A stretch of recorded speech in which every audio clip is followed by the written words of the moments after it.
Hey, Pastor Josh here. We're reading Genesis chapter 41, verses 1 through 13, and it is May 1st, a new month for everybody. So now Joseph interprets Pharaoh's dreams. He has interpreted the dreams of the baker. He has interpreted the dreams of the cupbearer.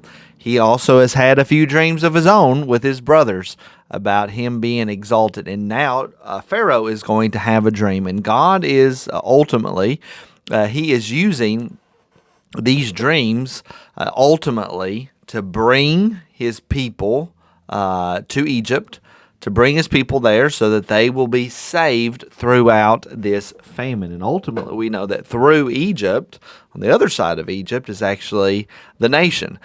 Israel will come down as a large family, and they will leave from Egypt as a very large nation.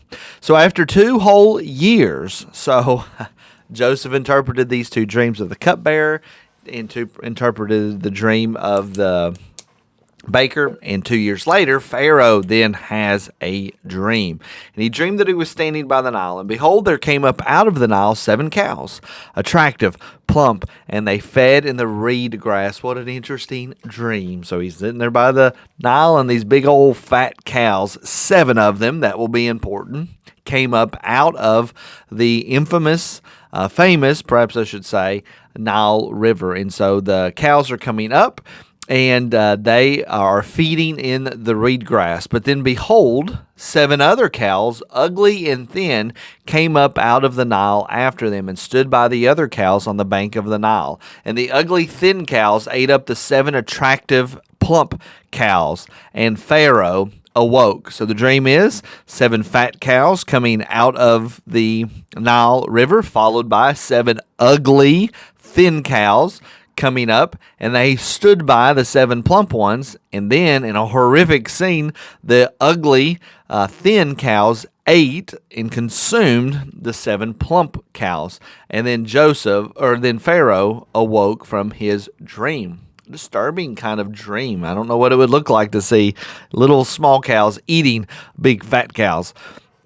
And as he fell asleep and dreamed a second time, so he's going to have another dream, very similar dream, though. And behold, 7 ears of grain, plump and good, were growing on one stalk. And behold, after them sprouted 7 ears, thin and blighted by the east wind. So we now have, instead of cows, we have grain. And these ears of grain are growing up, and 7 of them are they look wonderful. They look healthy. They're plump and they're good. And then, right after them, after these nice ones came up, these 7 thin ears of wheat came up, and they were not very healthy at all. They looked dead. They were dying. They were blighted by the east wind, and you can already guess what's going to happen. The thin ears swallowed up the 7 plump, full ears. Again, what a odd sign, or an odd scene that would be, watching these wheat things eat each other. They don't have teeth at all. So anyway, this was a horrific dream, both of them. Pharaoh was bothered by it. Pharaoh awoke, and behold, it was a dream. So in the morning his spirit was troubled, and he sent and called for all the magicians of Egypt and all its wise men. Pharaoh told them his dreams, but there was none who could interpret them to Pharaoh. But there will be one. It's Joseph. It's the Hebrew. It's the God servant that is serving here in exile in Egypt. Then the chief cupbearer said to Pharaoh, I remember my offenses today. And I just want to take that as an attitude for us to adopt.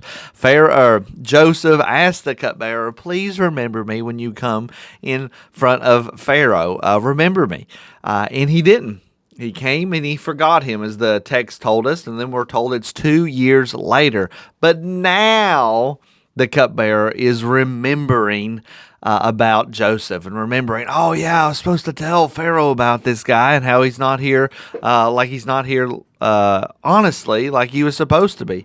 But I want to focus on that word today, because there is a reason God wanted Joseph to come into Pharaoh's presence at a particular time when he had a dream.